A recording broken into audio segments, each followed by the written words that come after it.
예수님도 모르는 나를 안다고 말하는 것은 주제넘은 일입니다.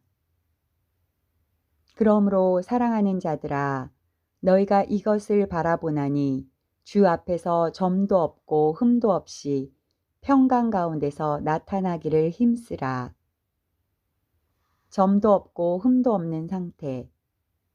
주님의 재림을 기다리는 자들은 이 상태가 되어야 한다고 사도 베드로는 권면하였다. 이것은 하나님과 대면할 수 있는 온전한 상태요. 어떤 허물과 죄도 발견되지 않는 상태를 가리킨다. 바울도 같은 의미로 권면하였다. 주께서 너희를 우리 주 예수 그리스도의 날에 책망할 것이 없는 자로 끝까지 견고하게 하시리라. 우리 주 예수 그리스도께서 나타나실 때까지 흠도 없고 책망받을 것도 없이 이 명령을 지키라. 주님께서 오시는 날에는 점도 티도 없는 그리스도의 성품에 참여한 자만이 하나님 앞에 나올 수 있다. 거룩함이 없이는 아무도 주를 볼 수 없다는 것은 불변의 진리다. 많은 신자들이 미련한 다섯 처녀들처럼 끝까지 신부의 경주를 완주하지 못할 수 있다. 신부단장을 하는 신자라면 영적 전쟁 중에 있을 것이고 각종 공격을 받을 것이다. 무리바 물가에서 시험을 받을 것이다. 기도를 못하게 방해를 받을 수 있고 나태하거나 유쾌하지 않은 낙담에 빠질 수도 있을 것이다. 우리는 더 기도에 힘쓰고 말씀을 읽고 주님을 갈망하는 마음으로 채울 수 있다. 그렇게 함으로 전신갑주를 착용하고 마귀를 꾸짖고 성령의 검으로 적을 공격할 수 있다. 그러나 하루하루를 무의미하게 보낸다면 그날은 꾸벅 조는 날이 되고 그런 날들은 축적되어 잠을 자고 미련한 처녀로 떨어질 것이다. 여호와여, 나와 다투는 자와 다투시고 나와 싸우는 자와 싸우소서. 방패와 손방패를 잡으시고 일어나 나를 도우소서. 신부 단장에는 여러 단계가 있다. 1. 가장 안 좋은 케이스가 벌거벗은 신자로 라오디게아가 이런 상태였다. 2. 그 다음은 옷이 더럽혀진 상태인데 행위가 온전하지 않았던 사대교회의 모습이다. 3. 신부가 자신을 준비한 온전한 상태는 빛나고 깨끗한 세마포 옷을 준비하는 것이다. 이런 신부는 12개의 문 중에 하나를 통과하여 성에 들어갈 권세를 받는다. 자기 두루마기를 빠는 자들은 복이 있으니 이는 그들이 생명나무에 나아가며 문들을 통하여 성에 들어갈 권세를 받으려 함이로다. 두 사람이 밭에서 일하다가 한 사람은 데려가고 한 사람은 버려둠을 당할 것이다.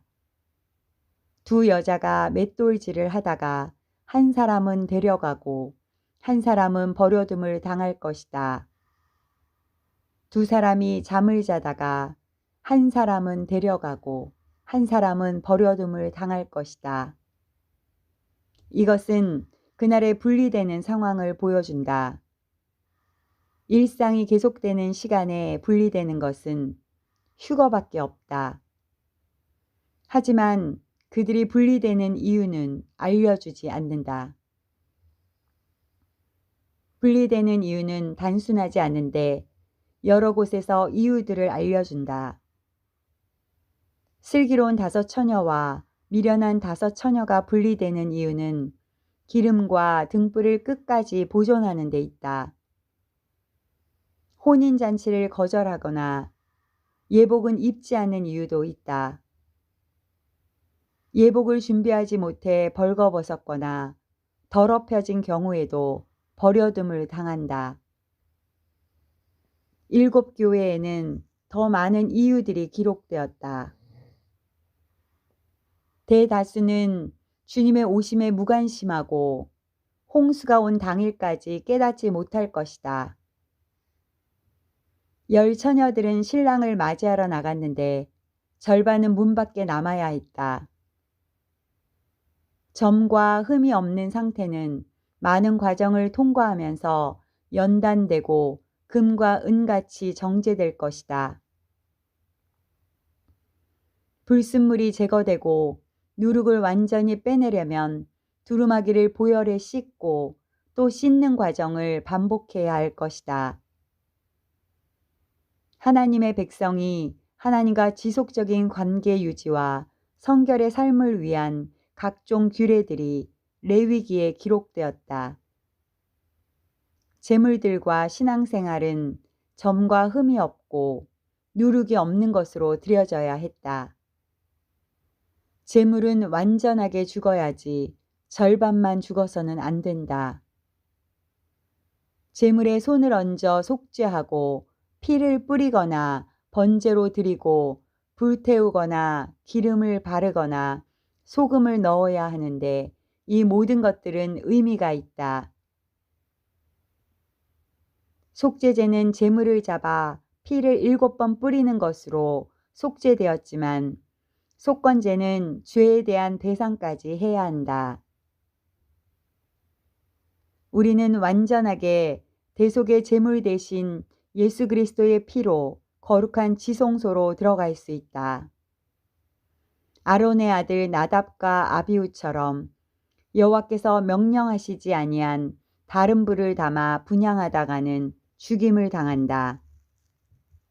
우리도 하나님과 동행하는 규례들이 신구약 성경에 기록되었으니 말씀에 순종하며 살아가야 한다. 신부 단장도 주님께서 지시한 대로 따라야 한다. 많은 신자들이 실패하는 이유는 주님을 주인으로 삼기보다 세상의 재물이나 자신이나 성공한 명예를 주인으로 삼았기 때문이다. 나의 주인으로 온전히 주님으로만 순수하게 채워지고 신뢰로 가득하게 하는 것이 신부의 삶이다. 우리는 날마다 죽고 그리스도만 내 안에 살아있도록 영적 싸움을 한다면 실패하지 않을 것이다. 주님은 누군가 이때쯤 오실 것이라 하면 그때를 피해서 오실 것이다. 예수님이 언제 오실지는 예측 불허이기 때문이다. 예수님도 모르는 날을 안다고 말하는 것은 주제넘은 일이다. 유일한 대비책은 언제든지 주님을 맞이할 준비를 하고 사는 것이 최선이다. 우리는 언제든지 주님을 만날 준비가 되어 있어야 한다. 주님은 생각지 않은 때에 가장 적합하지 않다고 생각할 그때에 오실 것이기 때문이다. 그 날은 각자에게 최고의 날이자 최악의 날이 될 것이다.